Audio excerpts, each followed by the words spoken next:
The hot iron pressed against Ashlyn Thorne's forearm before she could pull away. The scent of burning flesh mingled with imported French perfume. Vivian Ashford's signature combination repeated every third Thursday for the past 4 years, 9 months and 12 days. Ashlyn bit down on her tongue hard enough to taste copper. She would not give the Luna the satisfaction of hearing her scream. Not today, not ever. "Clumsy girl," Vivian said, her voice dripping with false concern as she lifted the heated styling rod. "You really should be more careful when you're working near hot implements." "What if you had burned me instead?" Ashlyn kept her amber eyes downcast, fixed on the polished marble floor. "Forgive me, my lady." Through the ornate mirror, she caught Vivian's reflection. Golden hair cascading in perfect waves. Ice blue eyes glittering with something cold and hungry. Beautiful, cruel, and utterly untouchable in her position as Luna of Stonehaven territory. The burn on Ashlyn's arm throbbed in time with her heartbeat, joining the constellation of scars that mapped nearly 5 years of torment across her skin. This was the 17th time Vivian had branded her. Ashlyn had stopped counting the whip marks after 41. "You're forgiven," Vivian purred, reaching back to pat Ashlyn's cheek with deceptive gentleness. Her fingers lingered just long enough to press against an old bruise. "Just try not to disappoint me again." The words carried layers of threat that only Ashlyn could hear. To anyone else, Vivian Ashford was the picture of grace, a Luna who embodied everything a pack could want in their alpha's mate. Poised, elegant, devoted. But here alone in these chambers, the mask slipped away to reveal the monster beneath. Ashlyn resumed her work with steady hands despite the fresh wound. Her fingers moved through the familiar motions of braiding and pinning, creating the elaborate style Vivian demanded for tonight's gathering. The Luna would descend those grand stairs looking radiant, would smile sweetly at Alpha Callum Warwick when he returned from patrol, would charm the visiting dignitaries with her wit and warmth, and Ashlyn would remain invisible as she had learned to be. The memory came unbidden, as it often did in moments of pain. She was 14 again, crouched in the corner of a small cabin while shadows moved through the darkness outside. Her mother's hand pressed against her mouth, muffling any sound. "Stay quiet, little wolf," Marianne Thorne had whispered, amber eyes so like Ashlyn's own, bright with terror. "No matter what happens, you survive. Promise me." Ashlyn had nodded, tears streaming down her face as she made a promise she would spend the next 10 years keeping. The rogues had come in the deep hours before dawn. 8 of them, their scents wrong and wild, carrying the stench of madness and blood. It had been winter, 15 degrees below zero, the kind of cold that made your breath freeze in your lungs. Daniel Thorne had shifted immediately, his brown wolf launching toward the door with a snarl that shook the rafters. Marianne had followed, white fur erupting across her skin as she joined her mate in desperate defense. Ashlyn had tried to shift for the first time that night, had felt her wolf surge forward, desperate to protect, to fight, to survive. But the sight of her father's throat being torn open, her mother's agonized howl as she fell, it had shattered something fundamental inside her. The transformation had ceased halfway through. Pain exploded through every nerve as her body tried and failed to complete the change. Her bones began to shift, then locked. First started to erupt, then retreated. Her wolf screamed inside her head, trapped behind walls of trauma too severe for a 14-year-old mind to process. The rogues had left her there, thinking her just another human casualty. Not worth the effort.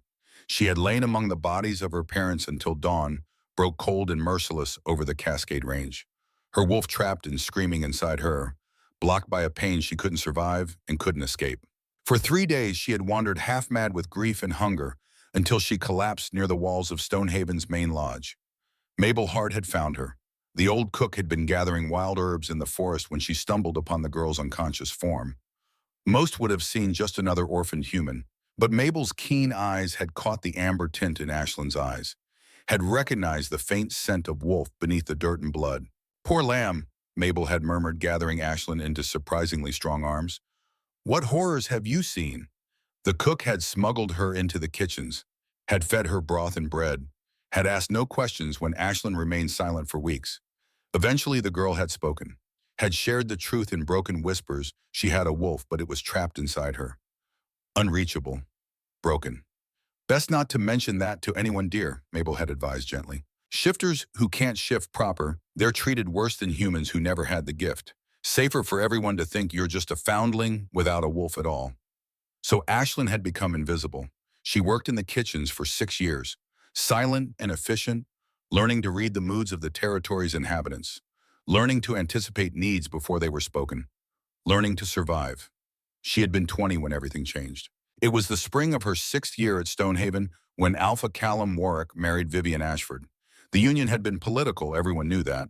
The Ashford territory controlled valuable trade routes through the northern mountains.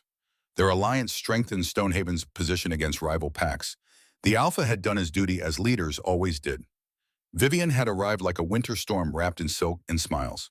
Within months, the staff had learned to tread carefully around her, but she saved her cruelest treatment for those who could not fight back, who had no power to challenge her. The incident that sealed Ashlyn's fate had been absurdly simple.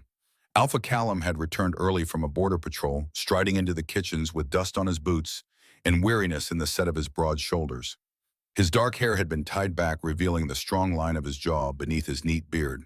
His gray eyes had swept the room with the natural authority of a leader assessing his domain. For 3 seconds, just 3, his gaze had landed on Ashlyn as she bent over a cutting board. Their eyes had met. Something in his expression had shifted. Recognition, perhaps, or simply curiosity about the quiet kitchen girl with the unusual amber eyes who moved like a ghost through his territory. 3 heartbeats that changed everything. Vivian had been standing in the doorway, had witnessed that brief exchange, and her pretty face had gone cold as mountain ice. The Luna had smiled at her husband, had taken his arm with practiced grace, but her ice-blue eyes had found Ashlyn across the room, and in them was a promise of pain. The next morning, Vivian had demanded that the girl with the odd eyes be reassigned as her personal attendant. That had been 4 years, 9 months, and 12 days ago. Mabel had tried to intervene once, 3 years into Ashlyn's service. The old cook had gone to guard. Captain Dalton had whispered concerns about the suspicious injuries that kept appearing on the Luna's attendant. Dalton had been a good man, honest, the kind of guard who actually cared about justice. He had vanished the next day, reassigned to the most dangerous border post in Stonehaven territory. He'd lasted 4 weeks before a rogue attack left him dead. A young servant girl named Annie, barely 16, who had been friendly with Ashlyn, who had once snuck her extra bread, had disappeared entirely shortly after. No body was ever found. No explanation was ever given. The message had been clear: interfere and people died. So Mabel had learned to offer what help she could in secret. Extra food hidden in Ashlyn's sleeping quarters. Healing salves left where she would find them. Silent companionship in the pre-dawn hours when Ashlyn's duties allowed her brief moments of respite. It was the only kindness Ashlyn knew in a world that had forgotten her. There, Vivian said, admiring herself in the mirror. Adequate work, I suppose. Now fetch my sapphire gown, the one with the silver embroidery. Yes, my lady. Ashlyn moved to the wardrobe, each step measured and careful. Her arms still burned where the iron had seared her skin, but she had learned long ago how to function through pain, how to hide the trembling in her hands, the tears that threatened when the abuse became too much to bear. Inside her chest, something stirred. Her wolf, trapped and silent for 10 years. It pressed against the cage of her trauma, howled soundlessly, desperate for freedom, yearning to break through the barriers that kept it chained. But Ashlyn pushed it down as she always did.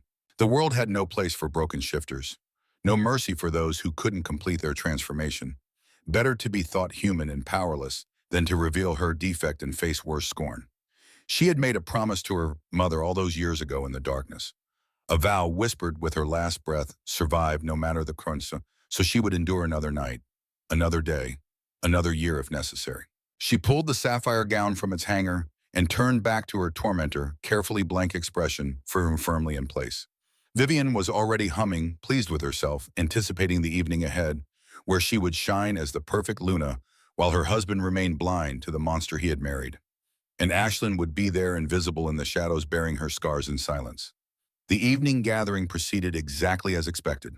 Vivian descended the grand staircase like a vision in sapphire silk.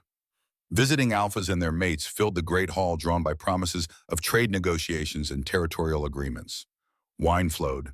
Food appeared in endless succession from Mabel's kitchens, and Ashlyn stood in the corner, ready to attend to Vivian's needs, seen by everyone and noticed by no one, until everything went wrong. It started with the dress. Vivian had insisted on a final adjustment before entering the hall, had demanded Ashlyn tighten the lacing at the back, and when Ashlyn had complied, the Luna had suddenly gasped. You pulled too hard. The fabric is tearing. Ashlyn's hands had stilled immediately. She hadn't pulled hard at all. The fabric was intact, But Vivian was already reaching back, her fingers finding the seam, and the sound of tearing silk filled the small antechamber. Vivian had done it herself. Ashlyn knew this with absolute certainty, had seen the deliberate movement, the calculated tear. "You ruined it," Vivian hissed, her voice low enough that no passing guest would hear. "You clumsy, worthless creature. This gown cost more than your miserable life. My lady, I can mend it." Silence. The word cracked through the air like a whip. Then Vivian's hand was in her hair, yanking Ashlyn's head back with vicious force. "You think I don't see what you are?" the Luna whispered, her beautiful face twisted with something dark and hungry. "What you've always been, a threat." Ashlyn's vision blurred with tears she refused to shed. "Please, I've done nothing. You exist. That's enough." The first strike of the leather strap caught Ashlyn across the shoulders, tearing through her thin dress and splitting skin. She gasped more from shock than pain. Vivian had beaten her before many times, but never this brazen, never this careless about leaving marks that might be seen. The Luna was losing control, and that terrified Ashlyn more than the beating itself. The second strike landed across her back, the third wrapped around her ribs, and something inside Ashlyn, something that had been dormant and compliant for nearly 5 years, finally snapped. Her hand shot out instinctively, catching Vivian's wrist mid-swing. For one breathless moment, they stared at each other. The Luna shocked that her victim had dared to fight back. Ashlyn equally stunned by her own audacity. "Let go of me," Vivian snarled. Instead, Ashlyn pushed. Not hard, not violently, but enough to break free of the Luna's grip. Enough to make Vivian stumble backward. And Vivian, ever the actress, let herself fall. The Luna hit the floor with a theatrical cry, one hand flying to her head as if she'd been struck. The leather strap landed perfectly in Ashlyn's trembling fingers, placed there by Vivian's quick movements, though any observer would swear the servant had been wielding it all along. "Guards!" Vivian's scream carried through the corridors, cutting through the music and conversation in the great hall. "Help! She's attacking me!" Heavy boots thundered up the stairs. The door burst open, revealing 3 guards with weapons drawn. Their eyes swept the scene, their Luna on the floor, tears streaming down her perfect face, a visible red mark blooming on her cheek where she'd scratched herself during the fall. And Ashlyn standing over her with the strap still clutched in her hand and blood dripping down her back. The evidence was clear, the story already written. "Seize her," the lead guard commanded. Ashlyn didn't fight as rough hands grabbed her arms. What would be the point? She had attacked the Luna. That's what everyone would believe, what the law would recognize. And the punishment for such a crime was death. As they dragged her toward the dungeons, Ashlyn caught a glimpse of Mabel in the corridor. The old cook's face had gone pale, her weathered hands pressed to her mouth in horror. Their eyes met for one brief moment. Ashlyn tried to convey everything she couldn't say aloud. "Thank you for your kindness. Don't intervene, save yourself." Then the darkness of the dungeon stairs swallowed her whole. The drums of war had finally silenced along the northern border, leaving Callum Warwick with nothing but the weight of victory and the hollowness that always followed battle. 3 weeks ahead of schedule, he guided his warriors back through the mountain passes toward home, eager to wash the stench of death from his skin and sleep in his own bed for the first time in months. The setting sun painted the stone walls of Stonehaven in shades of amber and gold as they approached. Beautiful, he supposed, though beauty had become a foreign concept during 5 years of a marriage that felt more like a political contract than a union of souls. Vivian would be there playing the dutiful Luna, and he would play the returning hero.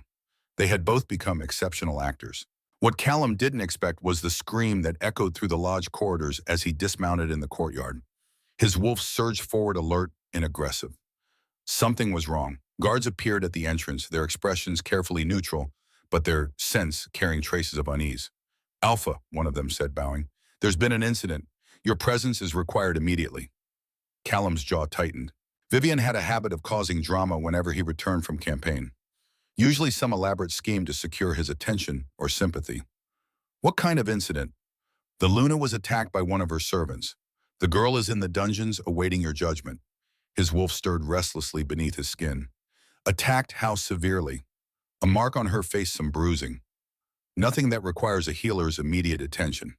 The guard paused and something in his expression shifted. "But Alpha, you should see the servant girl before you make your judgment. There are inconsistencies." That was unusual. Guards didn't question pack law lightly, and the law in this matter was crystal clear. A servant raising a hand against the Luna was punishable by immediate execution. No trial, no appeal, no mercy. It was one of the oldest laws designed to protect pack leadership from those who might abuse positions of service. Very well, take me to the dungeons first. The cell was dark lit only by a single torch that cast dancing shadows across damp stone walls. The girl sat in the corner, knees drawn to her chest, and for a moment Callum couldn't see her clearly. Then she lifted her head and amber eyes caught the firelight. Recognition hit him with unexpected force. The kitchen girl from years ago. The one with the unusual eyes. The one Vivian had requested as her personal servant shortly after their marriage. He'd barely thought of her since that day. Had assumed she'd been treated well in the Luna service. The assumption shattered the moment he truly looked at her. "Stand up," he commanded, his alpha voice carrying automatic authority. The girl rose slowly, each movement stiff with obvious pain. Her dress was torn and soaked with blood, fresh wounds across her shoulders and back that hadn't been treated. But it was the other marks that made Callum's breath catch in his throat. His eyes caught the damage on her exposed arms, not fresh but layered. Some burns had the precision of deliberate placement, others the ragged edges of cuts left untreated. Years of suffering written in scar tissue that told a story no alpha should ignore. His wolf surged forward, snarling with protective rage that had no business existing for a stranger accused of attacking his Luna. But the instinct was undeniable, overwhelming, a recognition that went deeper than logic. "What is your name?" he asked, his voice rougher than intended. "Ashlyn Alpha." Her voice was barely a whisper, hoarse with exhaustion, or tears, or both. Ashlyn Thorne. The name triggered a memory, a report from 10 years ago. Orphan found near the border. Parents killed by rogues. Brought into service by Mabel Hart. Assumed to be human, no wolf detected. And you attacked my Luna. I? Ashlyn swallowed hard and Callum watched her throat work around the words. "I pushed her when she struck me. I didn't mean to make her fall. I just wanted her to stop." The honesty in her admission caught him off guard. A guilty person would have denied everything, would have pleaded innocence or claimed self-defense more forcefully. But this girl simply stated the facts as if she'd already accepted her fate and saw no point in fighting it. "Show me your back," he said quietly. "All of it." Ashlyn hesitated, shame and fear warring in her expression. But she obeyed. She turned and let the ruined dress fall forward, exposing skin marked by what must have been years of torture. Fresh welts from tonight's beating crossed over older scars. Burn marks in precise patterns, as if someone had pressed hot metal to her flesh repeatedly. Cuts that had healed without proper treatment. The distinctive parallel lines left by a whip used more than once. Many more than once. Something dark and furious uncoiled in Callum's chest. A growl rumbled in his throat before he could stop it, low threatening, the sound of violence barely leashed. His eyes flashed gold as his wolf fought for dominance, desperate to protect this girl whose wounds spoke of cruelty that made even a hardened warrior's blood run cold.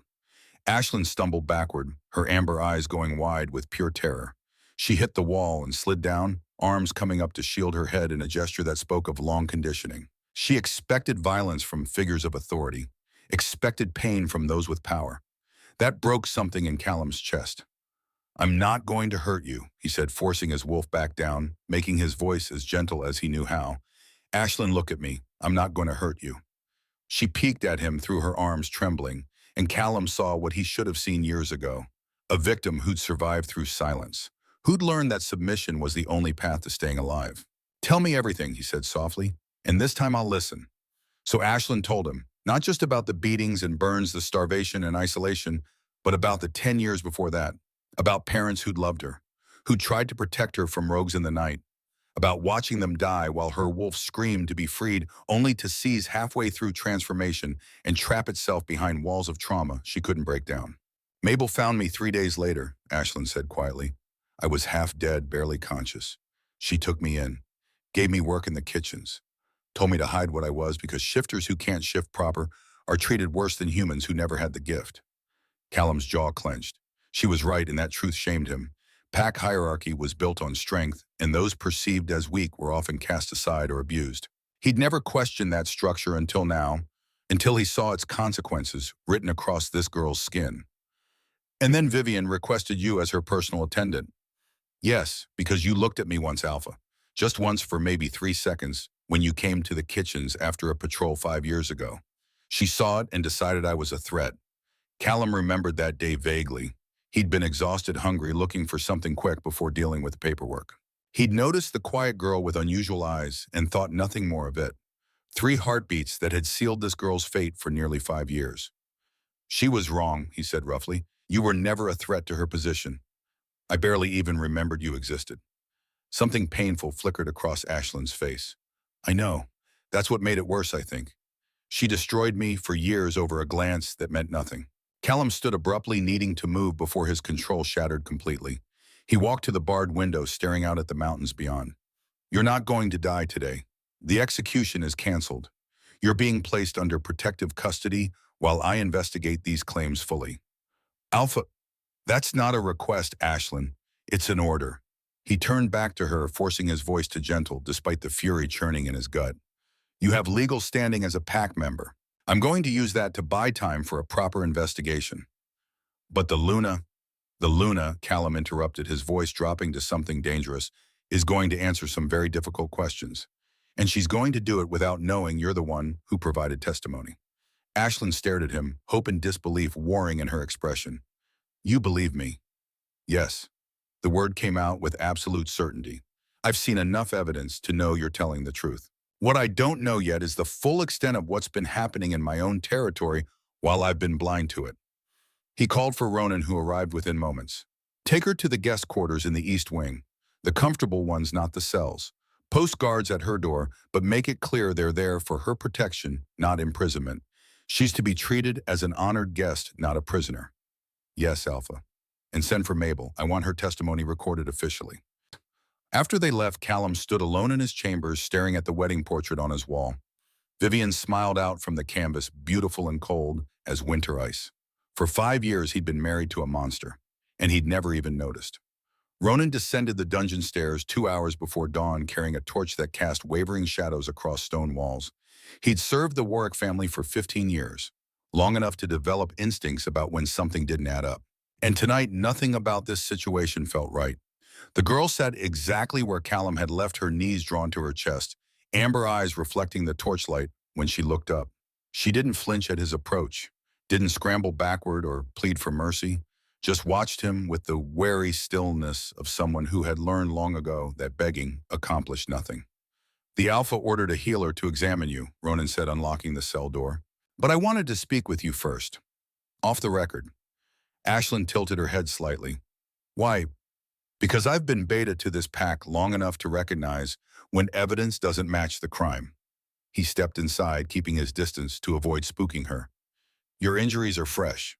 The Lunas are superficial. Yet you're the one facing execution.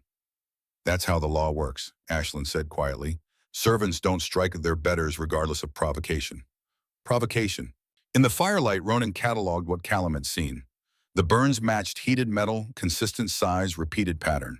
The whip marks told their own story, regular intervals. Methodical application. This wasn't rage. This was routine. Tell me about these scars. The old ones. For a long moment, she said nothing. Then so softly he almost missed it. What does it matter? I'll be dead by morning anyway. It matters because I've served this pack since before you were born, girl, and I've never known Alpha Callum to execute someone without being certain of their guilt. He's ordered the healer to document your injuries. That's not standard procedure. That's an Alpha looking for reasons to question his own judgment. Something flickered in Ashlyn's expression. Hope, perhaps, or simply disbelief that anyone in power might actually care about the truth. Her hands trembled as she wrapped her arms tighter around her knees. If I tell you, she whispered, and nothing changes, then I've betrayed my silence for nothing. But if I stay quiet, then I die having never spoken my truth. She looked up at him, amber eyes bright with unshed tears. Which way leads to less regret, Beta Ronan? The truth always leads to less regret, even when it hurts. So Ashlyn told him everything. She spoke of 4 years, 9 months, and 12 days of systematic torture, of burns and cuts and beatings that came whenever Vivian felt threatened or bored or simply cruel. She described how the Luna's mask never slipped in public, how witnesses were silenced through threats or disappearances, how isolation had become her only protection against worse abuse. She saw the Alpha look at me once. Ashlyn said, her voice hollow with exhausted honesty. Just once 5 years ago for maybe 3 seconds, and she decided I was a threat that needed to be broken. Ronan's jaw clenched. He'd suspected Vivian was cold, calculating, more interested in power than partnership. But this level of systematic cruelty spoke to something darker than mere political ambition. Why didn't you report this?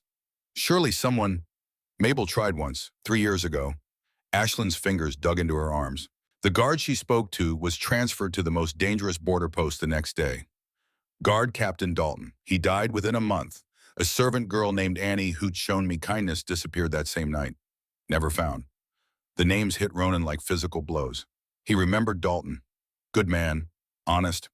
The transfer orders had come directly from the Luna's office citing territorial needs. And Annie, 16 years old, vanished without a trace 3 years ago. The investigation had gone nowhere. The message was clear, Ashlyn continued. Speak up and people die. So I stayed silent and survived. There's something else, she added, her voice dropping even lower. Something I've never told anyone except Mabel, and she only knows because she found me when I first came here. Ronan waited, sensing they were approaching the heart of whatever mystery surrounded this girl. I'm not human, Ashlyn said. I have a wolf. I've always had one. But it's been trapped inside me since I was 14 years old. Since the night rogues murdered my parents and I watched them die. The confession hung in the air between them, weighted with years of silence and shame. I tried to shift that night, she continued, staring at her hands as if they belonged to someone else. Tried to transform to fight to save them. But the trauma was too severe. My body began to change and then seized halfway through, the most agonizing pain I've ever felt. My wolf got stuck, trapped behind the fear and grief. I've never been able to complete a transformation since. Ronan's breath caught. A shifter with a blocked wolf was rare, tragic, and according to pack prejudice, considered defective. Such individuals were treated worse than humans who'd never had the gift at all. No wonder she'd hidden it. Why tell me this now? Because if I have a confirmed wolf, even a broken one, I have legal rights a human servant doesn't. Ashlyn lifted her chin with fragile dignity. Maybe not enough to save my life, but enough to demand a proper investigation. And maybe, just maybe, that investigation will reveal what the Luna really is beneath her pretty mask. Clever girl, Ronan thought with grudging admiration. Even facing death, she was thinking strategically, trying to protect others from suffering the same fate. If I can prove you have a wolf, he said slowly, everything changes. You'd have the right to challenge the Luna's account, to demand trial by combat if you chose. But I need evidence, and I need it before dawn. The healer will be able to sense it. Blocked doesn't mean absent, just unreachable. Ronan rose to his feet, decision crystallizing. Stay here. Say nothing to anyone else until I return. He left the cell and immediately sought out others who'd worked near the Luna's chambers.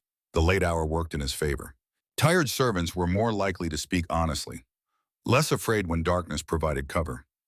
A young maid named Clara admitted she'd seen Ashlyn appear with fresh injuries multiple times. But we were told the girl was clumsy, my lord. Accidents happen. An older steward reluctantly confirmed that food orders for the Luna's chambers never included portions for the personal attendant, despite custom dictating that servants ate when their mistresses did. I thought it strange, but it wasn't my place to question the Luna's household management. And then there was Mabel. Ronan found the old cook in her kitchen, grinding herbs with mechanical precision, though her weathered face was pale with distress. You know about the girl in the dungeons, Ronan said. It wasn't a question. Mabel's hand stilled. Ashlyn, her name is Ashlyn. Tell me what you know. The story that emerged painted a picture of sustained abuse that made Ronan's wolf snarl with protective rage. Mabel had found Ashlyn a decade ago, half dead from grief and trauma, and had given the orphaned girl sanctuary. She'd watched helplessly as Vivian systematically destroyed that same girl over years of service. I tried to help once, Mabel whispered, tears tracking down her lined cheeks.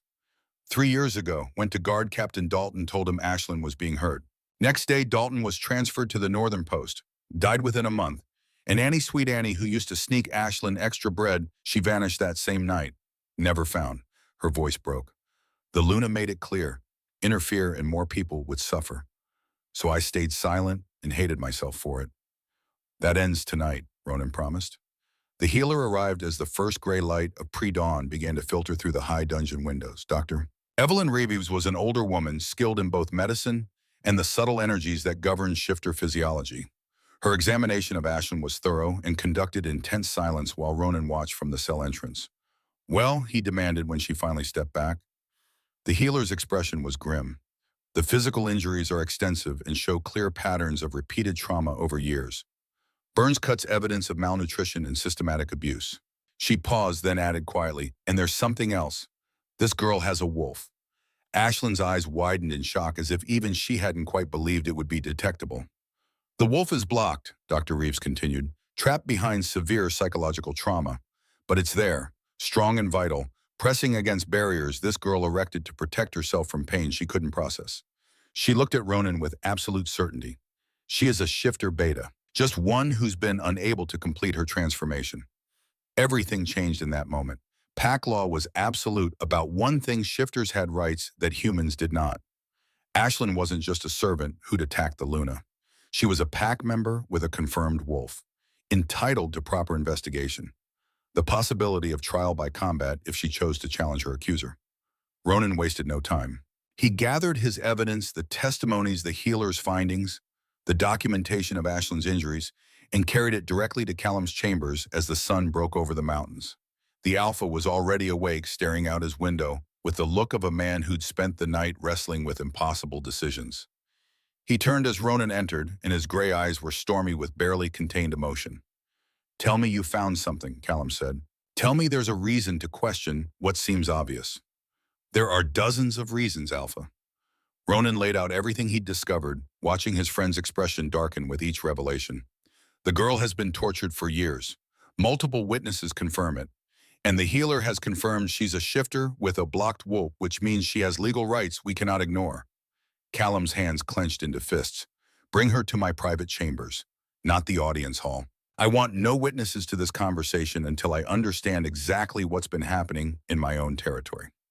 When Ashlyn was brought before him an hour later, washed and dressed in clean clothes, but still bearing the evidence of her injuries, Callum forced himself to truly see her. Not as a servant, not as an accused criminal, but as a person who might have been failed by everyone around her, including him. "Show me," he commanded, his voice rough. "Show me everything the Luna did to you." Ashlyn hesitated, shame warring with self-preservation in her amber eyes. But she obeyed. She removed the simple tunic she'd been given to reveal skin marked by years of calculated cruelty. Fresh welts from the previous night's beating crossed over old scars. Burn patterns that spoke of hot iron deliberately pressed to flesh. Cuts that had been inflicted with precision rather than passion. The evidence of torture that had been methodical and sustained. Callum's wolf surged beneath his skin, but he controlled it this time. Kept his voice steady. "How long?" he asked. "Nearly 5 years, Alpha." 5 years. The entire duration of her service to Vivian. The entire span of his marriage. "And you never spoke of this to anyone." Ashlyn pulled her dress back up, turning to face him again. There was no accusation in her amber eyes. Only resignation. "Who would have believed me, Alpha? I'm just a servant. She's the Luna. And pack law is clear about our respective positions." She was right, and that truth burned worse than any wound. "The law is also clear about your crime tonight." Callum said, his voice cold because his wolf was too close to the surface, too angry to trust himself with warmth. "But you have a confirmed wolf, which means you have legal rights regardless of what happened." He stood abruptly, needing to move before his control shattered completely. He walked to the window, staring out at the mountains beyond. "You're not going to die today. The execution is canceled. You're being placed under protective custody while I investigate these claims fully." "Alpha, that's not a request, Ashlyn. It's an order." He turned back to her, forcing his voice to gentle despite the fury churning in his gut. "I'm going to find the truth, and she's going to answer for what she did." Ashlyn stared at him, hope and disbelief warring in her expression. "You believe me?" "Yes." The word came out with absolute certainty. "I've seen enough evidence to know you're telling the truth.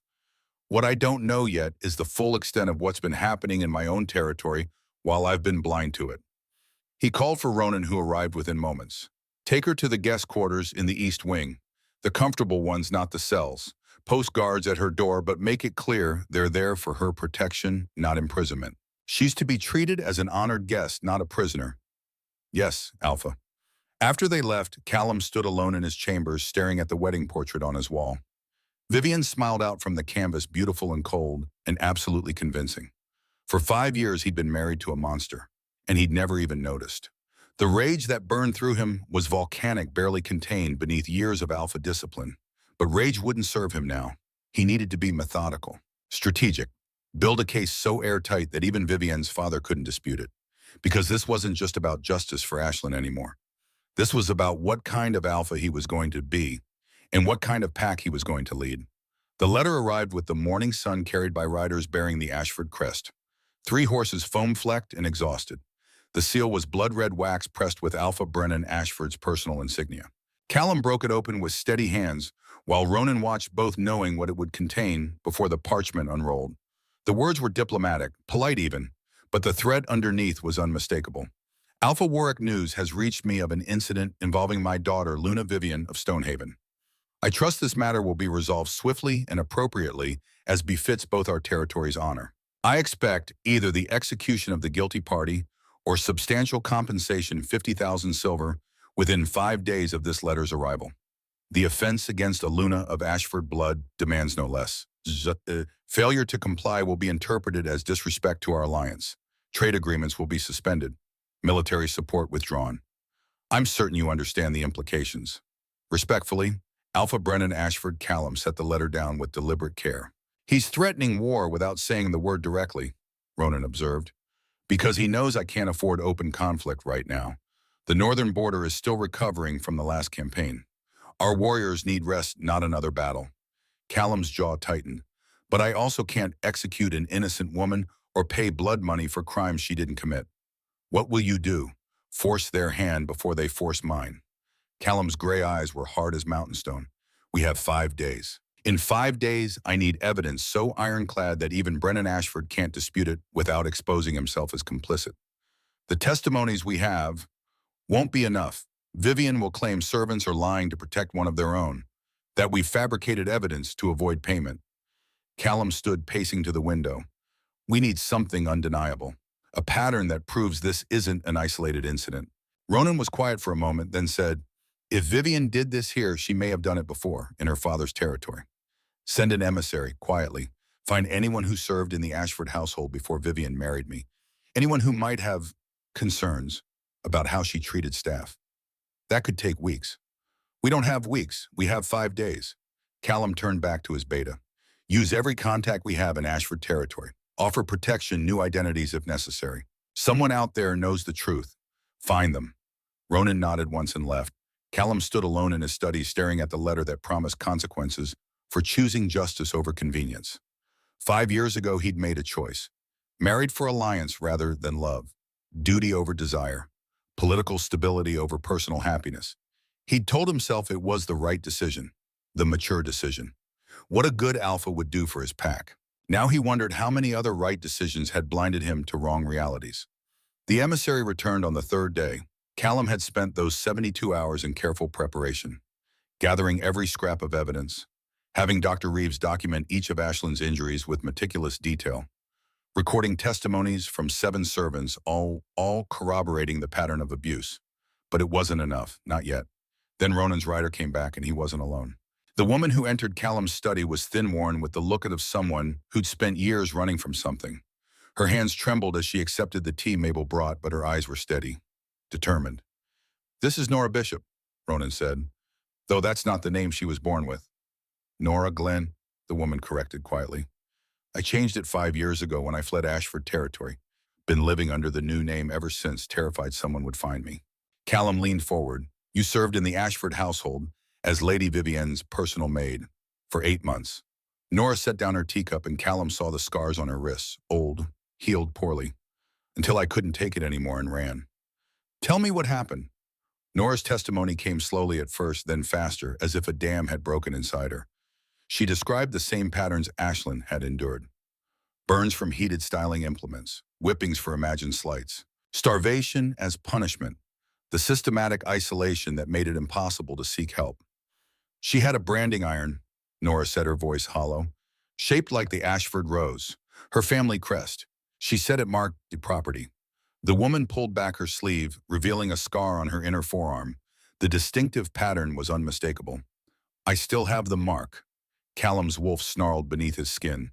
The rage was becoming harder to contain. Why didn't you report this? I tried. Nora's hands clenched. Went to one of the senior guards, showed him my injuries, begged for help. Her voice dropped.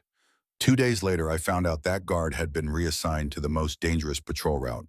And the cook, who'd been kind to me, who'd given me extra food when the Luna was starving me, she disappeared the same night. Just gone. The pattern was identical to what had happened at Stonehaven. Dalton transferred. Annie vanished. So I ran, Nora continued. Middle of the night, took nothing but the clothes on my back, changed my name, moved 3 territories away. Been looking over my shoulder for 5 years, terrified she'd send someone after me. Why come forward now? Nora met his eyes. Because your emissary said there was another girl. That she's been suffering what I suffered but for longer. And that maybe this time, someone would actually believe the truth. Her voice broke. I couldn't save myself 5 years ago. But maybe I can help save her. Ronan set a document on Callum's desk. Medical records from Ashford Territory dated 5 years ago. They confirmed Nora's injuries. And letters from her family asking where she'd gone, why she left so suddenly. Callum studied the evidence piece by piece. The documentation was thorough, the pattern undeniable. Vivian hadn't started her cruelty at Stonehaven. She'd brought it with her. I need you to testify, Callum said to Nora. Formally, before the Council of Elders, and potentially before a public hearing. Fear flickered across her face. She'll kill me. She won't touch you. You have my word as Alpha. You'll be under Stonehaven's protection for as long as you need it. Nora was quiet for a long moment, then nodded. All right, if it helps that other girl, Ashlyn, you said, then I'll do it. After she left with Ronan to have her testimony formally recorded, Callum sat alone with the weight of what he'd discovered. 2 victims, 2 territories. The exact same pattern of abuse. How many others were there? How many women had Vivian destroyed before someone finally stopped her? The thought made him sick. He found himself walking to the guest quarters that evening, drawn by an instinct he didn't fully understand. Ashlyn sat by the window, a book in her lap that she wasn't reading, just staring out at the mountains backlit by the setting sun. She looked small in the comfortable chair, fragile. But there was steel beneath that fragility, a core of strength that 5 years of torture hadn't managed to break. May I come in? He asked from the doorway. She startled, then nodded. It's your territory, Alpha. You don't need my permission. I'm asking anyway. Something shifted in her expression, surprise perhaps, or the tentative beginning of trust. Callum entered, settling into the chair across from her. Careful to maintain distance so she wouldn't feel trapped or threatened. We found someone, he said, another of Vivian's victims, from before she came to Stonehaven. Ashlyn's amber eyes widened. There were others, at least one, a woman named Nora who served as Vivian's maid 5 years ago. She suffered the same abuse you did, the same patterns, the same tactics to silence anyone who tried to help. What happened to her? She ran, changed her name, has been hiding ever since, terrified Vivian would find her. Callum leaned forward slightly. She's agreed to testify to help build the case against Vivian. Ashlyn's hands trembled in her lap. Why would she risk that? She's free. She escaped. Why come back? Because she knows what you've been through, and she can't save herself 5 years ago, but maybe she can help save you now. Tears spilled down Ashlyn's cheeks, silent and unchecked. Callum had the sudden, overwhelming urge to reach out, to comfort her, to promise that everything would be all right. But he kept his hands to himself. She'd been hurt by people in power for too long. The last thing she needed was another Alpha touching her without permission. Tell me about your parents, he said instead. Not how they died, how they lived. Ashlyn blinked, surprised by the question. Then slowly she began to speak. She told him about her father's patience, how Daniel Thorne had taught her to track by scent when she was barely 6 years old. They'd spent hours in the forest, and he never got frustrated when she made mistakes. She told him about her mother's singing, how Marianne would hum old pack songs while she worked, melodies passed down through generations. The cottage had always smelled like pine needles and fresh bread. They loved each other, Ashlyn said softly. Really loved each other. Not like political marriages or duty. They chose each other every day. The words hung in the air between them, heavy with meaning, neither quite acknowledged. Callum thought about his own marriage, cold and distant, a contract signed and filed away. Vivian in her chambers, him in his, appearing together at functions with practiced smiles. They'd never chosen each other. Not once. You deserve to have that, he said quietly. A family, love, safety, all the things that were stolen from you. I had it for 14 years. Some people never get that much. And you've spent the last 10 years surviving without it. Ashlyn met his eyes. Survival is all I know anymore. Then maybe it's time to learn something else. The sun had set fully now, the room lit only by lamplight, golden and warm, creating an intimacy that felt both dangerous and inevitable. Callum stood knowing he should leave before he said something he couldn't take back. But at the door he paused. Ashlyn, yes, Alpha, you are not just a responsibility to me. I need you to know that. Her breath caught. What am I then? Everything, his wolf whispered. Mine. But he couldn't say that. Not yet. Not while he was still legally bound to another woman, no matter how hollow that bond had become. Someone I care about, he said carefully, more than is probably was given the circumstances. He left before she could respond, his wolf prowling restlessly beneath his skin. The mate bond was forming. He could feel it. Tendrils of connection reaching between them, growing stronger with each conversation, each shared moment.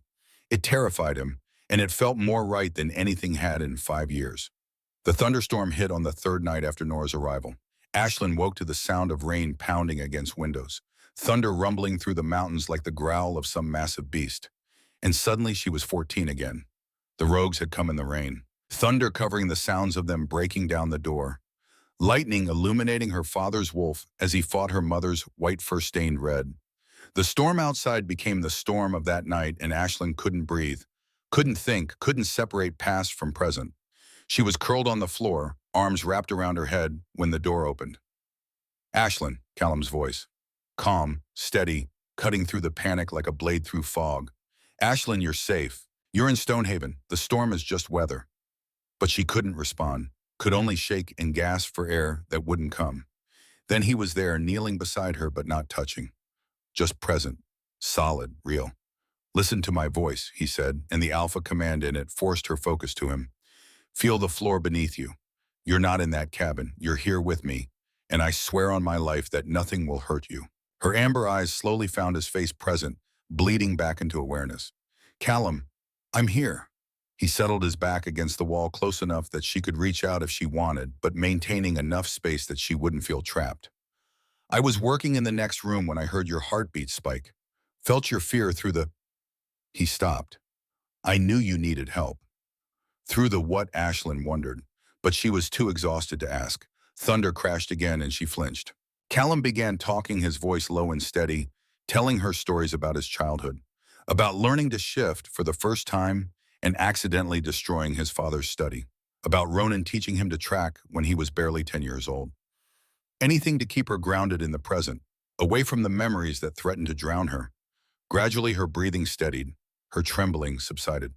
I'm sorry, she whispered. Don't apologize. Trauma doesn't follow a schedule. You should go. You have more important things. There's nothing more important than this, than you. The words settled between them, weighted with meaning. Outside, the storm continued. But inside, Ashlyn felt something shift. She was safe. Actually, truly safe. For the first time in longer than she could remember. Will you stay? She asked, her voice small. Just until the storm passes. As long as you need me to. They sat there together in the darkness, backs against the wall, as rain hammered the windows and thunder rolled through the mountains. Callum kept talking. Stories about pack politics and border disputes and the absurdity of council meetings where old wolves argued about territorial boundaries that hadn't mattered in decades. And slowly Ashlyn realized something. She was laughing. Not much. Just small breaths of amusement. But it was the first time she'd laughed in 5 years. When dawn finally crept through the windows, the storm had passed. Callum was still there, his presence steady and warm beside her. Thank you, Ashlyn said quietly. You don't need to thank me. Yes, I do. You didn't have to stay. You chose to. He turned to look at her, and his gray eyes held something she couldn't quite name. I'll always choose to. Remember that. Later that morning, Dr. Reeves arrived for another session. The healer had been working with Ashlyn daily using techniques designed to help trauma survivors reconnect with their blocked wolves. We're going to try something different today, Dr. Reeves said, settling into her chair. You've been focusing on the trauma itself, the night your parents died, but that's not the only memory your wolf carries. What do you mean? Your wolf existed before that night. It formed when you were young, shaped by love and safety and joy. Those memories are still there, buried beneath the pain. The healer leaned forward. Today, I want you to remember the good parts. Your parents alive, your family whole, the life you had before everything fell apart. Ashlyn's first instinct was to refuse. Remembering the good only made the loss hurt worse. But Dr. Reeves was patient, and eventually Ashlyn closed her eyes and let herself drift back. She was 6 years old, learning to track in the forest with her father. The way he'd knelt beside her, showing her how to read paw prints in the mud. His deep laugh when she'd proudly identified a rabbit trail. She was 8, watching her mother prepare dinner. The way Marianne's hands had moved with practiced grace, chopping vegetables while humming old songs. The warmth of the kitchen, the smell of bread rising. She was 12, sitting between her parents by the fire, her father's arm around her shoulders, her mother's fingers combing through her hair. The absolute certainty that she was loved, protected, home. Inside her chest, something stirred. Her wolf. Not the trapped, screaming thing she'd grown accustomed to, but something older, softer, the part of her that remembered safety. Goodbye, Dr. Reeves murmured. Now reach for it, not with desperation, with love. Ashlyn's eyes flashed amber gold, claws extended from her fingertips, sharp and real. The transformation didn't seize this time, didn't lock up in panic, it just flowed. Partial, yes, incomplete, but progress. When her eyes cleared, she was shaking not from pain, but from the effort. You did it, Dr. Reeves said with satisfaction, further than ever before. Callum had been watching from the doorway. She hadn't noticed him enter, but when their eyes met across the room, something sparked between them. A recognition that went soul deep. His wolf responded to hers. She could feel it, a call and answer, a bond forming beneath conscious awareness. He stumbled back slightly, clearly shaken by the intensity. Dr. Reeves noticed but said nothing, simply gathering her supplies with a knowing expression. After the healer left, Callum remained. What was that? Ashlyn asked. I don't know. His voice was rough. But my wolf recognizes yours, even blocked, even partial. It knows you belong to, he stopped. It knows you.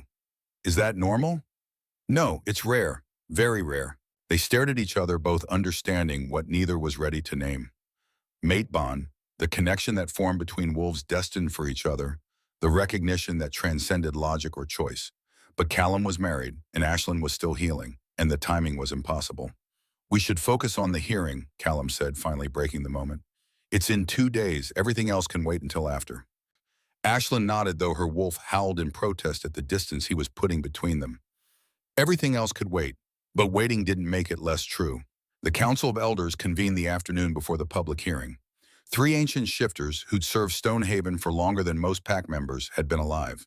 They held no official power, but their opinions carried weight. Elder Marcus Thornwick, 74, with silver hair and sharp eyes that missed nothing. Elder Sarah Voss, 69, whose gentle demeanor hid a mind like a steel trap. Elder Jacob Hale, 71, traditional to his bones but fair in his judgments. Callum presented the evidence methodically. Medical documentation of Ashlyn's injuries, testimonies from 7 servants, Nora's account from 5 years ago, the pattern of witnesses being silenced through death or disappearance. The elders listened in grave silence. The evidence is disturbing, Thornwick acknowledged, but we must consider the political ramifications. Vivian Ashford is Alpha Brennan's only daughter. To accuse her publicly without ironclad proof could trigger war. I have ironclad proof, Callum said. You have testimony and medical evidence, Voss corrected gently. But Vivian will claim the girl is lying, that the injuries are self-inflicted or from other sources. She'll say this is a conspiracy to remove her from power. And her father will believe her, or at least claim to, because admitting his daughter is guilty would shame his entire bloodline. Callum's hands clenched on the table. So I'm supposed to do nothing. Let her continue. We're saying you need to be strategic, Hale interrupted. Build your case carefully. Most importantly, prepare for the political fallout before you make formal accusations. This isn't just about justice for one abused girl. It's about the stability of your entire pack and the potential for war with a powerful neighbor. The words tasted like ash, but Callum recognized their wisdom. I'm holding the public hearing tomorrow night as scheduled, he said. Vivian doesn't know about Nora's testimony. She thinks she can charm her way out of this like always. When she realizes the truth is coming out, she'll panic. And when people panic, they make mistakes. And if she doesn't break, Voss asked. She will. I've seen her kind before. Narcissists wish crumble when their masks are threatened. Callum stood. The girl Ashlyn remains under my protection regardless. She has a confirmed wolf even if blocked. That gives her legal standing. Of course, Thornwick agreed. We recommend placing her in comfortable quarters under the guise of recuperation from her injuries. Tell the Luna it's standard procedure while the incident is reviewed. It was exactly what Callum had already done, but having the elders' formal approval gave it legitimacy. After they left, Ronan entered. Vivian's been asking questions, the beta reported. She's heard rumors that you've been visiting Ashlyn daily, that you seem personally invested in her recovery. What does she know about the investigation? Not the specifics, but she's suspicious enough to start maneuvering. Ronan hesitated. Alpha, one of her attendants, was caught trying to question the guards about the evidence we've gathered. Ice flooded Callum's veins. If Vivian suspected the investigation had expanded beyond routine procedure, she'd either run or escalate. Either option was dangerous. Double the guards on Ashlyn's quarters. No one gets in or out without my explicit permission. Callum's jaw clenched. And prepare for the hearing tomorrow night. We're moving forward whether Vivian's ready or not. What if she refuses to attend? Then I'll invoke Alpha authority and drag her there myself. She doesn't get to hide anymore. After Ronan left, Callum stood alone in his study staring at his wedding portrait. In 36 hours, everything would change. Either he'd successfully expose Vivian as crimes and free Ashlyn from 5 years of torment, or he'd start a war that could destroy everything he'd built. There was no middle ground, no safe compromise, just truth or consequences. And Callum had already chosen which side he was on. That night, he visited Ashlyn one final time before the hearing. She was practicing the partial shift Dr. Reeves had taught her, eyes flashing gold and the lamplight claws extending and retracting with increasing control. You're getting stronger, he observed. The walls are cracking. I can feel my wolf closer than it's been in 10 years. She let the shift recede, turning to face him. Will it be enough for the hearing? You don't need to shift to have legal rights. The healer's confirmation is enough. That's not what I mean. Ashlyn wrapped her arms around herself. Vivian will be there, in the same room, and she'll smile that cold smile and call me a liar and make me sound crazy. She'll try, but she won't succeed. Callum crossed to her, stopping just outside arm's reach. Do you trust me? Yes, Ashlyn said without hesitation. The simple certainty in that single word made his chest tight. Then trust that I won't let her hurt you again. Whatever happens tomorrow night, you're protected. You have my word as Alpha. And as Ashlyn stopped, the unspoken word hanging between them. Mate. The bond was there now, undeniable, growing stronger every day. His wolf knew it, hers knew it, even if they couldn't act on it yet. As someone who cares about you, Callum finished carefully. More than I should, given that I'm still technically married. For now, Ashlyn said softly. For now, he agreed. They stood there in the lamplight, two wolves circling the truth they couldn't quite speak. Tomorrow night, the masks would fall, the lies would be exposed, and everything would change. But tonight, in this quiet moment, they could pretend the future was simple, that nothing stood between them but time. And time they both knew had a way of running out. The great hall filled as evening approached, packed with bodies and thick with anticipation. 300 pack members crowded into the space, drawn by rumors that something significant was about to unfold. Word had spread through Stonehaven like wildfire. The Alpha was holding a public hearing. The Luna had been attacked. A servant faced judgment, but whispers suggested there was more to the story. Callum stood at the head table with the Council of Elders, his expression carved from stone. Ronan positioned himself nearby, a stack of documents at his side. Dr. Reeves sat with the witnesses, her medical bag at her feet. Ashlyn remained in an antechamber under guard, hidden from view. Callum had insisted she stay away until the moment her testimony was needed. No reason to expose her to Vivian's venom before necessary. And Vivian. She made her entrance with perfect timing, descending the stairs in sapphire silk that matched her ice-blue eyes. Her golden hair cascaded in elaborate braids. Every inch the wronged Luna, gracious and wounded. She moved through the crowd, accepting sympathies, playing her role with practiced ease. But Callum saw what others missed. The slight tremor in her hands as she carried her wine goblet. The way her gaze darted to the guards positioned throughout the hall. She knew something was wrong, didn't know what, but her instincts were screaming danger. Good. Vivian took her seat at the head table, the Luna's traditional position to Callum's left. She smiled at him, all warmth and false affection. He didn't smile back. My lords, my ladies, Callum's voice rang out across the hall, instantly commanding silence. We gather tonight to address a matter of pack law and the responsibilities of leadership. The crowd settled, hundreds of eyes fixed on their Alpha. 5 nights ago, an incident occurred that seemed straightforward, Callum continued. My Luna was allegedly attacked by her personal attendant. Pack law regarding such crimes is clear. But what appeared simple has revealed something far more troubling. Murmurs rippled through the assembly. Vivian's fingers tightened on the arms of her chair, though her face remained serene. I have spent the past 5 days investigating not just the incident, but the circumstances that led to it. He gestured to Ronan, who stepped forward with the documents. What I discovered demands justice. Alpha, surely you're not suggesting... Vivian began, her voice carrying perfect confusion and hurt. I'm not suggesting. I'm stating facts backed by evidence that will be presented to this council for formal judgment. Callum's gray eyes were cold as winter stone. But first I invoke my right to question the accused directly. Vivian's mask slipped for just a moment, a flash of calculation in her eyes before she schooled her expression back to innocent bewilderment. Accused Callum, what is this really about? Her voice dropped to something hurt and vulnerable. Is it her, the servant girl you've been visiting her daily? The whole territory knows. Is this some elaborate excuse to what exposed the truth? Callum leaned forward. Tell me, Vivian, how many of your personal attendants have disappeared or died under mysterious circumstances over the years? The hall went utterly silent. Vivian's hand moved toward her wine goblet, the one she'd personally filled before sitting down when no one was watching. I don't know what you mean. The council has those numbers. Would you like me to share them? Ronan stepped forward, his voice carrying across the hall. In the 5 years since Vivian Ashford became Luna of Stonehaven, 3 personal attendants have been reassigned or disappeared. In her father's territory before that, 2 servants who worked in her household vanished without explanation. Servants leave employment all the time, Vivian said, but her voice had lost some of its certainty. That proves nothing.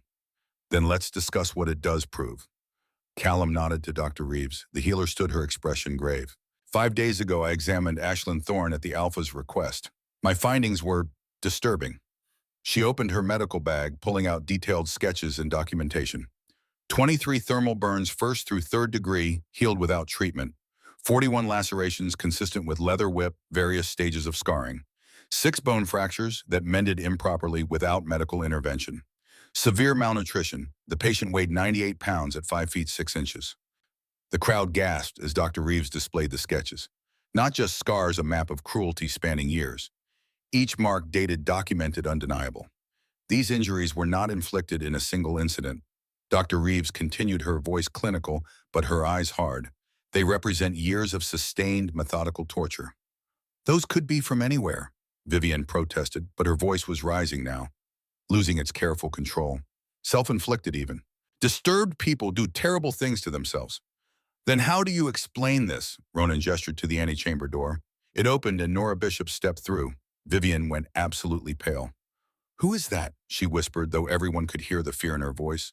Nora walked to the center of the hall, her shoulders straight despite the trembling in her hands. My name is Nora Bishop. 5 years ago, I was known as Nora Glenn, and I served as personal maid to Vivian Ashford in her father's territory.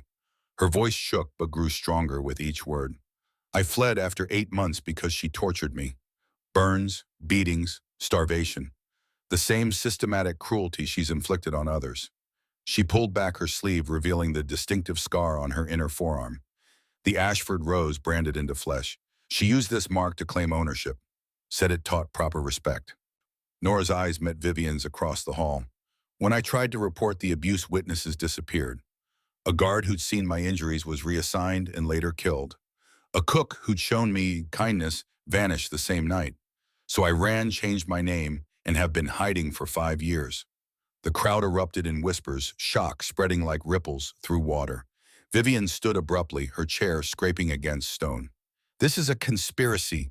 Her voice cracked through the hall. You've paid this woman to lie, built this entire charade because you want to replace me with someone younger, more broken, easier to control. Sit down, Callum commanded with alpha authority that hit like physical force. Vivian stumbled back into her chair. Ronan, present the corroborating evidence. His beta stepped forward with more documents. Medical records from Ashford territory dated 5 years ago documenting Nora Glenn's injuries before she fled. Letters from her family asking where she'd gone, why she left so suddenly. Purchase records showing burn ointment ordered monthly for the Luna's chambers at Stonehaven. Why would a Luna need burn treatment supplies unless someone in her service was being burned regularly? He laid out each piece of evidence methodically. Food ledgers, witness testimonies, guard reports, the pattern emerging with damning clarity, and finally Mabel's testimony. The old cook stood with tears streaming down her weathered face. I tried to help 3 years ago, she said, her voice breaking. Went to guard Captain Dalton. showed him Ashlyn's injuries, begged him to intervene.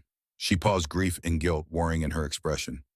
Dalton was transferred the next day to the northern border, died in a rogue attack within a month. And a young girl named Annie, 16 years old, who'd been kind to Ashlyn, she disappeared that same night. Never found. The message was clear, Mabel continued.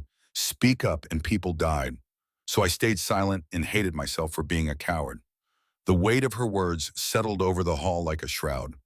Callum let the silence stretch, let the evidence sink in before he spoke again. The pattern is undeniable. Multiple victims across multiple territories. Witnesses silenced through death or disappearance. Years of systematic cruelty hidden behind a beautiful mask. Vivian, his hand moved to her wine goblet again, lifting it halfway to her lips. Enough talk, she said, her voice brittle. If you're going to condemn me based on lies and fabrication, then I'll... Drink it, Callum commanded with alpha authority that made even the strongest wolves in the room shift uncomfortably. If you're innocent, you have nothing to fear from wine you poured yourself. Vivian froze the goblet, trembling in her hand. I'm simply not thirsty. Then you won't mind if we have it tested. He nodded to a guard who stepped forward and took the goblet from her shaking fingers. Dr. Reeves produced a small vial of clear liquid poison detector used for centuries by pack healers to protect their alphas. She added 3 drops to the wine. The liquid turned black as midnight. The crowd gasped collectively. Hemlock derivative, Dr. Reeves announced, her voice cold with professional disgust. Non-lethal dose, but enough to cause violent illness. And the chemical trace I'm detecting on her breath suggests she took an antidote approximately 2 hours ago. Understanding rippled through the hall like thunder. Vivian had planned to poison herself during the hearing, collapse in seeming proof of Ashlyn's continued vendetta, make all of Callum's evidence circumstantial against the immediate proof of attempted murder. You set a trap, Vivian whispered, staring at Callum with something between horror and rage. You knew. You've been watching me. For the past week, yes. Every movement, every conversation, every meal you prepared. Callum stood, his presence filling the hall. Did you really think I wouldn't anticipate your final play? The mask shattered completely. Vivian's beautiful face twisted with fury that transformed her into something ugly and unrecognizable. You dare judge me, she screamed, all pretense of grace abandoned. I am Luna of this pack, daughter of Alpha, Brennan Ashford. That girl was nothing, a broken servant who deserved every moment of pain I gave her. The admission rang through the hall, damning in its clarity.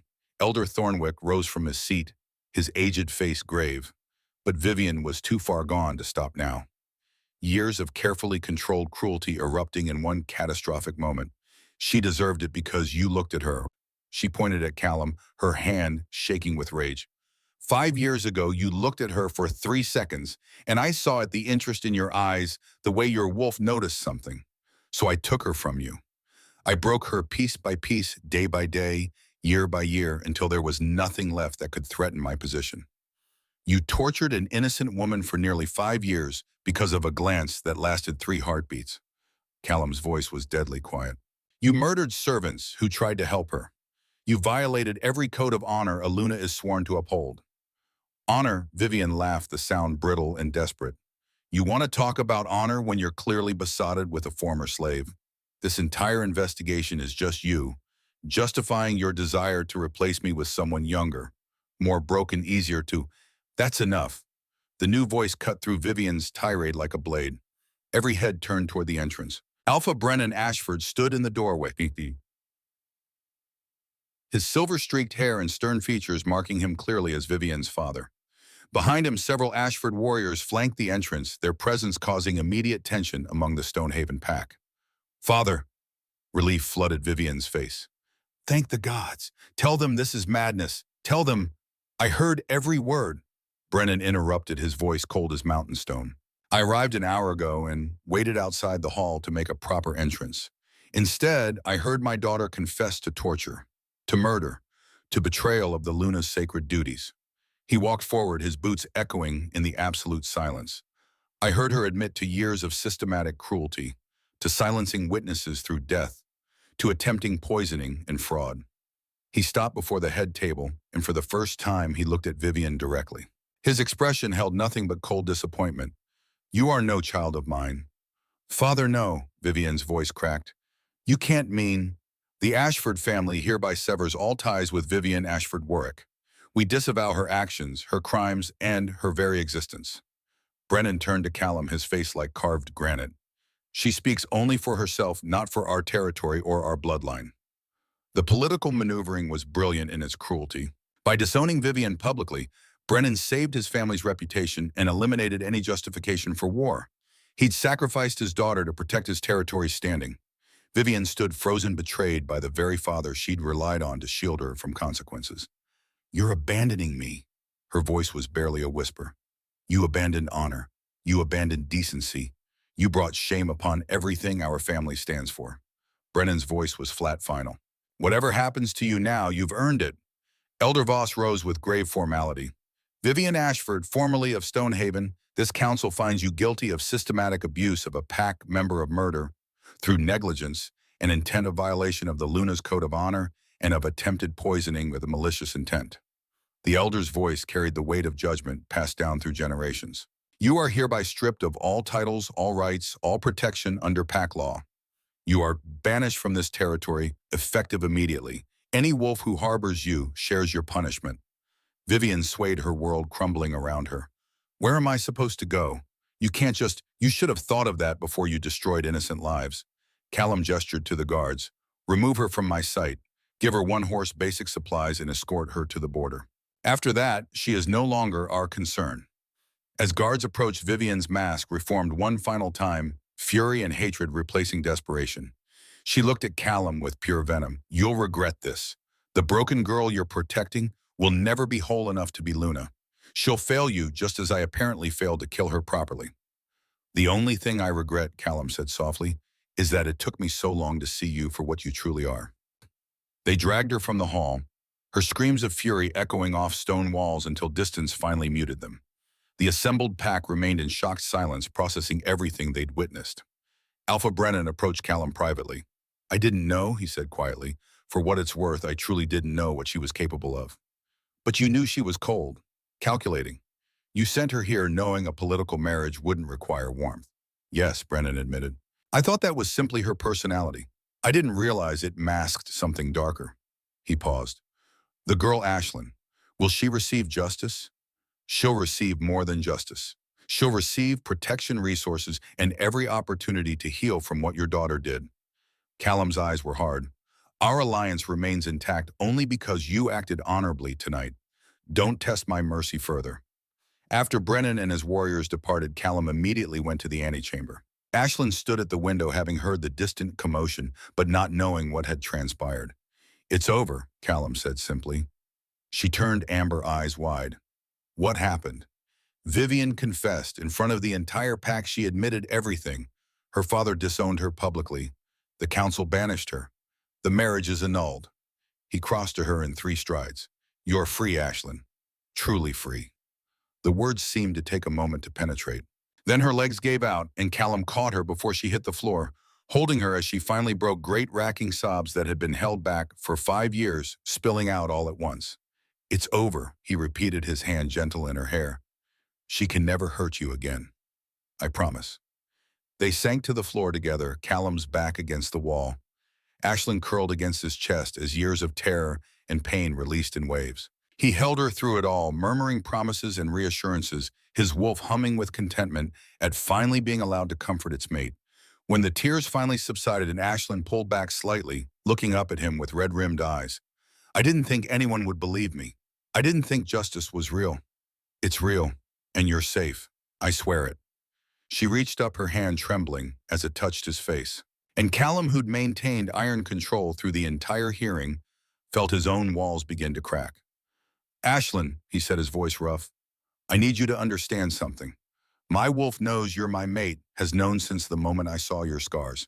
And I know," she whispered. "Mine knows too." The bond between them sang, no longer denied or pushed aside. "But I won't claim you until you're ready," Callum continued, "until you've had time to heal, to choose freely without pressure or obligation." "What if I'm ready now?" "You're not, and that's all right. We have time." Ashlyn settled back against his chest, and they sat there in the quiet antechamber as the territory beyond began to process the night's revelations. Somewhere in the darkness beyond Stonehaven's borders, Vivian Ashford rode alone into exile, her beautiful face twisted with hatred. Behind her, the lodge lights glowed warm, a home she'd lost through her own cruelty. Ahead, only wilderness and the cold comfort of her pride. She'd become exactly what she'd always feared forgotten, powerless alone. The morning after the hearing, Ashlyn woke in the guest quarters to find Mabel sitting beside her bed, tears streaming down the old cook's weathered face. "I'm sorry," Mabel whispered. "I'm so sorry I didn't stop her sooner." Ashlyn sat up, taking the elderly woman's hands in hers. "You saved my life when I was 14. You gave me food and shelter and kindness when I had nothing. You tried to help 3 years ago and people died for it." She squeezed Mabel's fingers. "You have nothing to apologize for." They held each other while the sun rose over the mountains, two survivors finally allowed to acknowledge what they'd endured. Later, Dr. Reeves arrived for what would become daily sessions. "Your wolf is closer than it's been in years," the healer observed. The trial breaking through the emotional release, it's weakened the barriers significantly. "I can feel it," Ashlyn admitted, pressing against the walls, not screaming anymore, just waiting. "Then let's help it find the way out." The breakthrough came on the 21st day after Vivian's banishment. A storm rolled through the mountains, the first since that night when Callum had stayed with Ashlyn through her panic. But this time, instead of fear, Ashlyn felt something else. Recognition. Her parents had loved the rain. Her mother used to open the windows during storms, letting the fresh smell of wet earth fill their cabin. Her father would tell stories by firelight, while thunder rumbled like distant drums. Rain had brought the rogues that destroyed her family, but rain had also been part of countless happy memories she'd buried beneath the trauma. Dr. Reeves guided her through the meditation, voice calm and steady. "Remember the love, not just the loss. Your wolf was formed in safety, shaped by family. That's still there, underneath everything else." Ashlyn closed her eyes. 14 years old, tucked between her parents by the fire. Her father's laugh, her mother's singing, the absolute certainty that she was loved. Inside her chest, her wolf stirred, not with the desperate violence of trauma, but with purpose, with recognition of what had been and what could be again. "Reach for it," Dr. Reeves murmured, "not with fear, with love." Ashlyn's eyes flashed amber gold. The transformation didn't seize this time, didn't lock up in remembered pain. It flowed, bones shifted, fur erupted. The change rippled through her body like water finding its natural course. When it completed, she stood on 4 legs for the first time in 10 years. Her wolf was smaller than she'd imagined, sleek and dark gray with amber eyes that gleamed with hard-won strength. Not the largest or most powerful in the pack, but whole. Finally, blessedly, whole. Dr. Reeves smiled, tears in her own eyes. "Welcome back, little wolf." The door burst open. Callum stood there, having sensed the shift through their growing bond. His eyes met hers across the room, and his own wolf surged forward in response. He shifted in one fluid motion, a massive silver-black beast that filled the room with presence and power. They circled each other slowly, his wolf larger, older, but approaching hers with careful respect, acknowledging her strength rather than challenging it. Then he nuzzled her, a gesture of tenderness that made Ashlyn's heart swell. As Ashlyn's wolf moved, something else awakened, a warmth spreading through her chest, not the mate bond, something older. A gift passed through her mother's bloodline, dormant until the wolf was whole. Dr. Reeves gasped. "Your healing aura. I've only read about this. Empathic restoration, you can help other block shifters transform." Ashlyn looked at her paws, understanding settling in. Her pain hadn't just been survival. It had been preparation. To heal others the way she'd been healed. They ran. Through the forest of Stonehaven, under the storm-dark sky, two wolves moving as one. The mate bond that had been forming for weeks crystallized completely, singing between them with rightness. When they finally stopped at dawn, both breathing hard from the run, they were miles from the lodge. They shifted back to human form, and Callum pulled Ashlyn into his arms. "You did it," he said, his voice rough with emotion. "You're free, completely free. I couldn't have done it without you." "Yes, you could have. You're stronger than you know." They stood there in the early light, and Ashlyn knew what came next. "Ask me," she said softly. Callum pulled back to look at her, understanding in his gray eyes. "Are you certain there's no rush?" "I've never been more certain of anything." He took her hands in his, holding them gently. "Ashlyn Thorne, you are my true mate. My wolf has known it since the moment I truly saw you, and my heart has learned it in the weeks since." His voice carried weight and meaning. "I'm asking you now not because protocol demands it, but because I want you to have the choice. Will you be my Luna? Not out of duty or politics, but because we choose each other." Yes, Ashlyn said, tears streaming down her face. Happy tears this time. Yes, the claiming was mutual. His bite on her throat, her teeth breaking his skin in reciprocal claim. The mark that made them equals partners, mates. The bond sealed completely, and Ashlyn felt it settle into her soul like the final piece of a puzzle, finding its place. 3 days later, Callum called a full pack assembly. 300 wolves gathered in the Great Hall, the same space where Vivian's crimes had been exposed. But this time the atmosphere was celebratory. Callum stood at the head of the hall and Ashlyn stood beside him, no longer hidden or protected, but presented as his equal. The claiming marks were visible on both their throats, fresh, proud, chosen. You all know what happened 3 weeks ago, Callum began. You witnessed justice delivered, a monster exposed. But tonight isn't about looking back. It's about moving forward. He took Ashlyn's hand. I present Ashlyn Warwick, my true mate, and your Luna. She has proven herself through courage, through survival, and through the strength to transform pain into purpose. The response wasn't universal. Some of the older wolves still harbored prejudice against shifters who'd been blocked. But the younger generation cheered, and those who'd witnessed the hearing understood what Ashlyn represented. A survivor who'd become a leader. As my first act as Luna, Ashlyn said, her voice carrying clearly through the hall, I propose the Servant Protection Act. She outlined the reforms. Mandatory monthly health examinations for all household staff. Anonymous complaint systems that went directly to the Alpha and Luna, bypassing potential abusers. Immediate removal and investigation of any supervisor found harming those under their care. Some may say these protections are unnecessary, Ashlyn continued, that good people don't need rules to treat others with basic decency. But I've learned that darkness flourishes in silence, that abuse thrives when victims have no voice. She touched the scars on her arms, no longer hidden beneath long sleeves.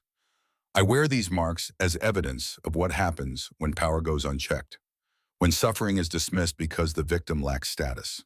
Her amber eyes swept the crowd. No one else should bear these scars, not in this pack, not ever. Elder Voss stood from the council table. The council has reviewed Luna Ashlyn's proposal. We find it comprehensive, fair, and necessary. She looked at the assembled pack. All in favor of the Servant Protection Act make it known. The vote was unanimous, not because everyone agreed with every detail, but because no one wanted to be the wolf who voted against protecting the vulnerable. Not after what they'd witnessed. But Callum broke protocol. Ashlyn Thorne, he said loud enough for all to hear, I don't ask you to kneel. I don't command your submission. I ask you to stand beside me. Equal, partner, mate. Murmurs rippled through the crowd. This wasn't how claimings were done. Lunas accepted. They didn't choose, but Ashlyn stepped forward, chin high, meeting his eyes. Callum Warwick, I don't offer you obedience. I offer you partnership. My strength for yours. My voice beside yours. My choice freely given. The older wolves shifted uncomfortably. The younger ones, those who'd witnessed the trial, understood. This was a new kind of Luna, a new kind of pack. When their teeth broke skin, when the bond sealed, the pack howled. Not in dominance, in celebration. The reforms passed into law that night, and within weeks, other packs began adopting similar measures. Ashlyn's pain had created a legacy that spread far beyond Stonehaven's borders. 6 months passed. The territory flourished under joint leadership. Callum's strategic mind paired with Ashlyn's empathetic insight created a balance that served the pack well. The reforms worked. Productivity increased 40% as servants who felt valued and protected worked with renewed dedication. Anonymous complaints uncovered 3 cases of abuse in the first 2 months, all handled swiftly and publicly, sending a clear message that the old ways were gone. Ashlyn sat in a council meeting reviewing harvest reports with the elders when she felt the familiar flutter in her abdomen. Her hand moved instinctively to the slight swell beneath her tunic. 6 weeks pregnant, according to Dr. Reeves, conceived shortly after the claiming ceremony. She'd planned to tell Callum privately first, but Elder Voss noticed the gesture and smiled knowingly. Is there something you'd like to share with the council, Luna? Ashlyn met Callum's eyes across the table. He'd known for days the mate bond made it impossible to hide, but had been waiting for her to announce it when she was ready. I'm pregnant, she said simply. About 6 weeks. The council erupted in congratulations, plans already forming for security protocols and succession arrangements. After the meeting, Callum found her in their private quarters. How are you feeling? He asked, pulling her into his arms. Terrified, excited, both at once. She looked up at him. Our child will grow up in a world so different from the one I knew. Because you changed it. We changed it. together. A knock at the door interrupted them. A guard entered, bowing apologetically. Luna, there's a young woman at the gates seeking sanctuary. She says she's fled from the Western Territories. Claims her Luna has been mistreating her. Ashlyn and Callum exchanged glances. This had become more common in recent months. Word had spread about Stonehaven's reforms about a Luna who'd survived abuse and now protected their others. Women seeking escape found their way here, knowing they'd be believed. Bring her to the guest quarters, Ashlyn said. Feed her, give her clean clothes, tell her she's safe. I'll speak with her tomorrow. After the guard left, Ashlyn stood by the window overlooking the territory. The mountains stretched beyond, beautiful and vast. Callum joined her, wrapping his arms around her from behind, his hand resting on her abdomen, where their child grew. Do you ever think about her? Ashlyn asked quietly. Vivian. Sometimes, wondering where she ended up, if she's still alive. Reports had been vague, sightings in Eastern Territories always fleeing before anyone could confirm. No pack would harbor her once they learned her identity. She'd become exactly what she'd feared, powerless, alone, rejected. I hope she's alive, Ashlyn said. Callum was surprised. Why? Because death would be mercy. I want her to live with what she did, to face every day knowing she destroyed herself through her own cruelty. There was steel in Ashlyn's voice. Not hatred, but justice. She'd forgiven herself for surviving. But she didn't owe Vivian forgiveness. The scars are still there, Ashlyn said, running her fingers over the marks on her arms. Physical ones have faded, but I remember every one. Sometimes I wake up and forget I'm safe. Sometimes I still flinch. That's not weakness. That's memory. I know, Dr. Reeves says the trauma will always be part of me, but it doesn't have to define me. She turned in his arms. I survived, Callum. I healed. And now I'm building something that matters. They stood together as the sun set Callum's hand on her belly where their daughter grew. Dr. Reeves had confirmed it that morning, a girl's strong heartbeat. What will we name her? Ashlyn asked. Marianne, Callum said without hesitation. After your mother, so she knows the strength she comes from. Ashlyn's tears came freely now, happy tears, healing tears. Marianne Thorne Warwick, she'll grow up knowing love, not fear. Knowing her voice matters, because her mother made sure of it. Ashlyn touched the scars on her arms one last time. She'd kept them visible deliberately, not as shame, but as testimony. Evidence that survival was possible, that broken things could heal, that a girl with nothing could become a Luna who changed everything. I kept my promise, she whispered the words both remembrance and benediction. A vow fulfilled after 10 long years. I survived, Mama, and now others will too. In the guest quarters, a young woman from the Western Territories slept peacefully for the first time in years, knowing she was safe. In the eastern wilds, Vivian Ashford woke to another cold dawn, alone and forgotten. And in the heart of Stonehaven, under a sky painted gold, two wolves who'd found each other against impossible odds stood together. Not because they had to, because they chose to, every single day.